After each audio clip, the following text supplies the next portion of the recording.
नमस्कार दोस्तों, मेरी YouTube चैनल रावत एकेडमी में आपका स्वागत है। आशा करता हूँ कि आप अच्छे होंगे, स्वस्थ होंगे और पढ़ाई कर रहे होंगे। एक आवश्यक सूचना है कि मध्य प्रदेश पुलिस का जो फिजिकल जो चल रहा था उसको स्थगित कर दिया गया है। अब वो फिजिकल जो है वो 2 जून से मध्य प्रदेश जो जिनका हो गया उनका हो गया है। बाकी लोगों का जो फिजिकल है वो 2 जून से स्टार्ट होगा। लेकिन इसमें जो हमारे जो 2 कैंडिडेट थे, 2 जो साथी थे, उनकी मृत्यु हो गई फिजिकल के समय। तो ये बड़ी दुखद बात है और तभी प्रशासन जागा है, तभी उन्होंने डेट जो आगे बढ़ाई है। अगर ये थोड़ा सा गर्मी इतनी थी, अगर नहीं कराते, अभी बाद में कराते, तो शायद ये 2 लोगों की जान बच जाती। खैर, मध्य प्रदेश सामान्य ज्ञान के अंदर जो हमारा जो टॉपिक चल रहा था वो चल रहा था मध्य प्रदेश की जनजातियाँ। मध्य प्रदेश में जो कुल जनसंख्या है उसकी 20.10% जो संख्या है वो अनुसूचित जनजाति की है, अनुसूचित जनजाति के लोगों की है। उसके बाद हमने देखा था कि मध्य प्रदेश में सबसे ज़्यादा जो जनजाति की जो जाति है उसकी संख्या है वो है भील जनजाति।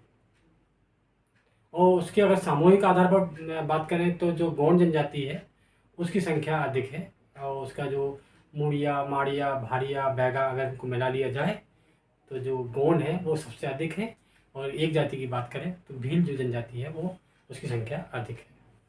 तीसरी जो बड़ी जनजाति है मध्य प्रदेश की वो है आपकी कोल, जो मध्य प्रदेश की पूर्वी क्षेत्र है वहाँ पर जाती है। भारत सरकार ने मध्य प्रदेश की 3 जो जनजातियाँ हैं उनको विशेष पिछड़ी जनजातियाँ घोषित किया है।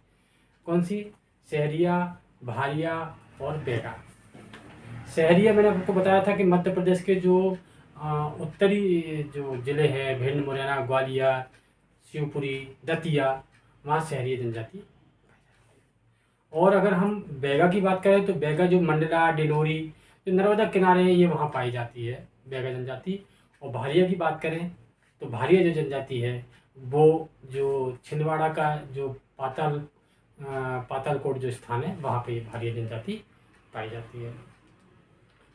तो इसके बारे में हमने पढ़ लिया था। उसके बाद हमने आपका अगरिया, खैरवार, उराव, अन्य जो जनजातियां हैं वो लगभग हमने पढ़ ली थी, उसके बारे में जान लिया था। आज हम जान रहे हैं आपकी कौन सी? बंजारा जनजाति। जो बंजारा जनजाति है ये लगभग सभी लोग जानते होंगे। कितने सारे जो आपका बॉलीवुड में या हिंदी गानों में बंजारों के ऊपर एक बंजारा सबसे कितने सारे गाने बने हुए हैं, मैं एक बंजारा, बहुत सारे। तो इसलिए बंजारा जो जनजाति है ये मुख्य रूप से राजस्थान से है। और एक और जनजाति मैंने आपको बताई थी जो मुख्य रूप से राजस्थान से, कौन सी थी? भील, जो मध्य प्रदेश के कौन से पश्चिमी जिलों में पाई जाती है। कौन सी? भील जनजाति। और जो बंजारा है ये भी मुख्य रूप से कहाँ की है? राजस्थान से। यह चलवासी, खाना बदोश और घुमत्तू समुदाय होता है। मतलब ये या एक जगह स्थान नहीं है, ये एक स्थान से दूसरे स्थान जाते रहते हैं। इसलिए जो बॉलीवुड में वगैरह में जो गाना बने हैं, मैं एक बंजारा, इसी को देख के बनाए गए हैं। तो ये मुख्य रूप से कहाँ? राजस्थान से है। और ये कैसी होती है? घुमत्तू होती है, खाना बदोश होती है। अच्छा, बंजारा जो जनजाति है ये संसार की सबसे अधिक श्रृंगार प्रिय जनजाति है। मतलब ये जो बंजारे जो जनजाति के लोगों को श्रृंगार करना अति प्रिय है, बहुत प्रिय है। आपने देखा होगा जो बंजारे, जो आपने कहीं ना कहीं जैसे सिटी में रहते होंगे तो भी आते हो, ग्रामीण क्षेत्र में तो ये आते ही है। तो इनकी जो लेडीज है तो ये बहुत श्रृंगार करती है। और ऐसा माना जाता है कि विश्व में कंघी का जो पहला आविष्कार संभवतः बंजारों के द्वारा किया गया। जो हम कंघी करते हैं वो ऐसा माना जाता है कि ये जो कंघी का जो पहला आविष्कार है वो बंजारों के द्वारा किया गया। अच्छा, जो बंजारे हैं वो सिख धर्म के अधिक करीब हैं, सिख धर्म को अधिक मानते हैं। और भी मानते हैं, लेकिन जिस जो है सिख धर्म के अधिक करीब होते हैं। और ये मध्य प्रदेश के नीमाड़, मालवा, मंडला आदि में जो बंजारा जनजाति के लोग हैं ये ग्राम बसाकर रहते हैं। और मतलब ये देखिए, ये तो वैसे तो चलवासी, खाना बदोश और घुमत्तू समुदाय से होते हैं, लेकिन नीमाड़, मालवा, मंडला में ये जो है बंजारा जनजाति के लोग ग्राम बसाकर रहते हैं। और ये अपने आप को राजपूतों का वंशज मानते हैं कि हम राजपूतों के वंशज हैं। ये अपने आप को राजपूतों के वंशज मानते हैं। तो ये रही आपकी बंजारा जनजाति। तो बंजारा जनजाति कैसी है भाई? घुमत्तू है, खानाबदोश है, ये मुख्यतः राजस्थान से है। और बंजारा संसार की सबसे अधिक श्रृंगार प्रिय जनजाति है। कंघी का समता आविष्कार किया इन्होंने, और सिख धर्म के करीब हैं, और राजपूतों को वंशज मानते हैं। और इसके बाद जो हमारी जनजाति आती है वो आती है बेड़िया जनजाति। जो बेड़िया जनजाति है ये मध्य प्रदेश में विदिशा, रायसेन, सागर, ये वहाँ पाई जाती है। और ज़्यादातर इनके जो बुंदेली भाषा है उसका बोला जाता है। और बेड़िया जनजाति में एक कुप्रथा या प्रथा मान लो जो पाई जाती है, वो पाई जाती है वेश्या प्रथा। ये बड़ी वैसी चीज़ है कि भाई आप भारत जैसे सभ्य समाज में ये चीज़ पाई जाती है, वेश्या प्रथा पाई जाती है। और ये जो बेड़िया जनजाति की जो लेडीज़ होती हैं, वो बेड़िया एक्चुअली क्या है, जो लेडीज़ का नाम होता है जो राई डांस करती है। ये जो बेड़ियाँ बोलते हैं इनको, गांव में ग्रामीण क्षेत्र में शादी वगैरह में पहले आती थी, अभी बंद हो गई हैं। बेड़नियाँ हैं वो जो है वो राई नृत्य करती थी, जो मध्य प्रदेश का राजकीय नृत्य है।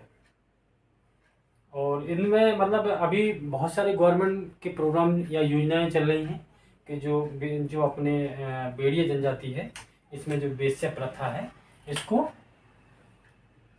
समाप्त किया जाए। इससे जो इनकी जो महिलाएं हैं या जो बालिकाएं हैं उनको मुक्त किया जाए और उनको समाज की मुख्य धारा से जोड़ा जाए। इसके लिए शासन कई जो प्रथा, जो नियम और जो क्या बोलते हैं जिसको अवैध कर दिया है, और इसके लिए योजनाएं चला रही है।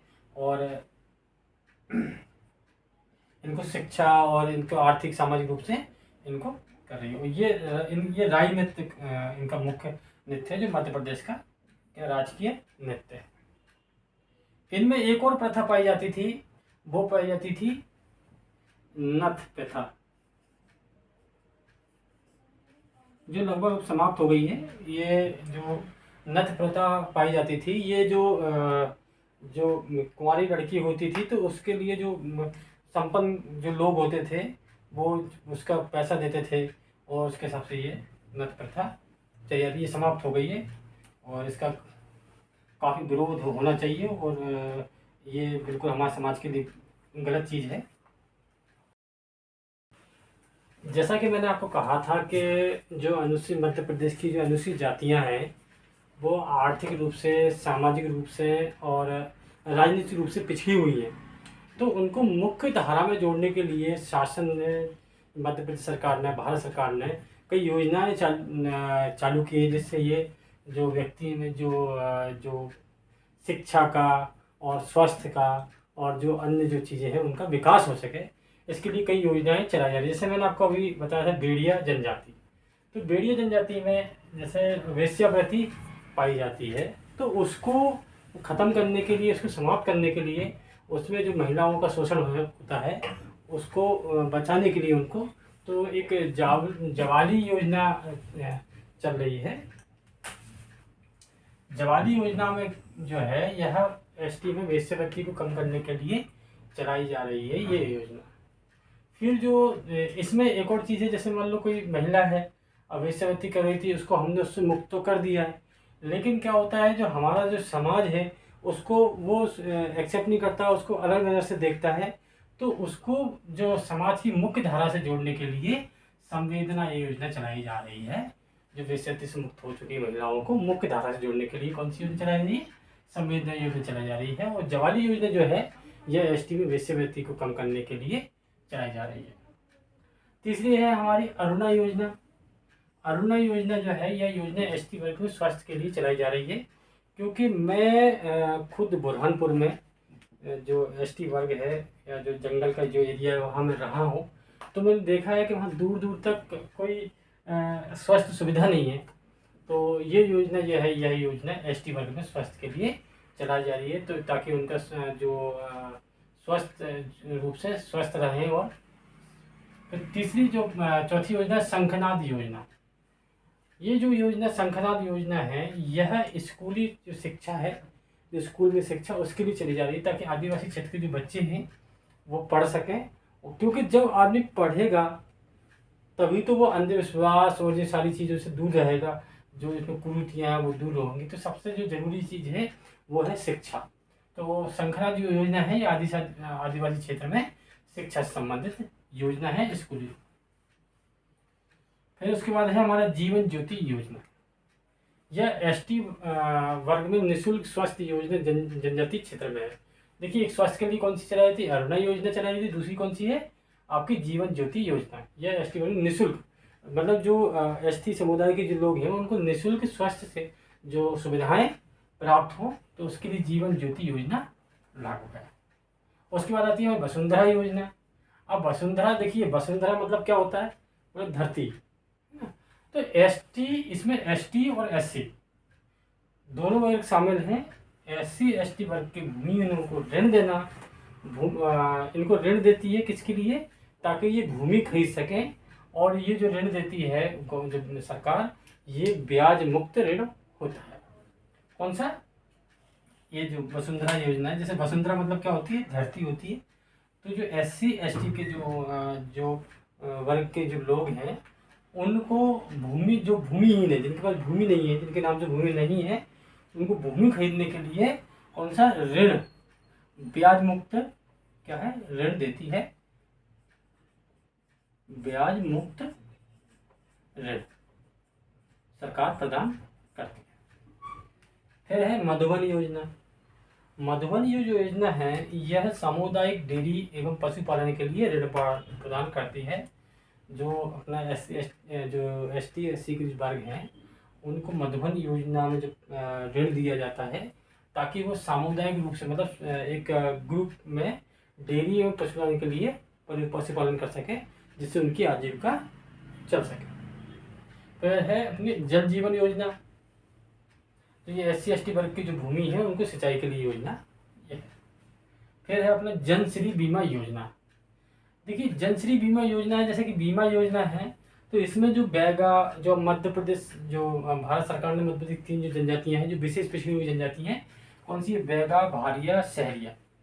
तो ये जो 3 जनजातियां हैं, अगर इनके किसी व्यक्ति का, इनके समुदाय के किसी व्यक्ति की किसी दुर्घटना में या किसी उसमें मृत्यु हो जाती है, तो शासन सरकार की तरफ से सहायता राशि प्रदान की जाती है।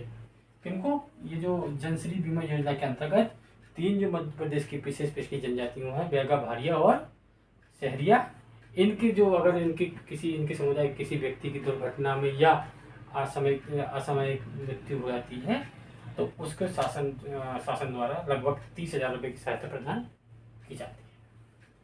तो ये कुछ योजनाएं हैं जो एसटी वर्ग के लिए हैं। और भी योजनाएं हैं जो जब हम मध्य प्रदेश की योजनाएं पढ़ेंगे तब उसमें हम वो योजनाएं पढ़ेंगे। तो अभी हमने मुख्य योजनाएं पढ़ ली। तो दोस्तों, ये जो मैंने अभी जो एसटी का जो टॉपिक चालू किया था वो लगभग समाप्त हो गया है।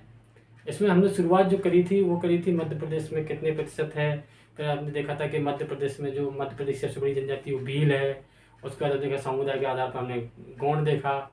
उसके बाद हमने मध्य प्रदेश की 3 विशेष पिछड़ी जनजातियाँ देखी, बैगा, भारिया, सहरिया। और ये कहाँ भौगोलिक रूप से देखा, कहाँ कौन सी जाति निवास करती है। इनकी देखा कि जनजातियों के नाम अलग अलग हैं। जैसे इनको आदिवासी जो ठक्कर बापा ने कहा है, दलित जो डॉक्टर BR अम्बेडकर ने कहा है, आपका अनार्य बोलते हैं इनको, और तुम्हारा जो पिछड़े हिंदू है और वनवासी, ये अन्य नाम है जो अनुसूचित जनजाति के। फिर इसमें हमने देखा कि मतलब कोल जनजाति देख ली इसमें। फिर हमने खैराबार, आपका खैराबार और अगरिया, सभी जातियों के बारे में पढ़ा। मुख्य जो मध्य प्रदेश की जनजाति, इन्हीं से क्वेश्चन पूछे जाते हैं। तो आपको ये टॉपिक कैसा लगा और ये आपको वीडियो कैसा लगा, अच्छा लगा तो लाइक करें, शेयर करें, सब्सक्राइब करें। धन्यवाद।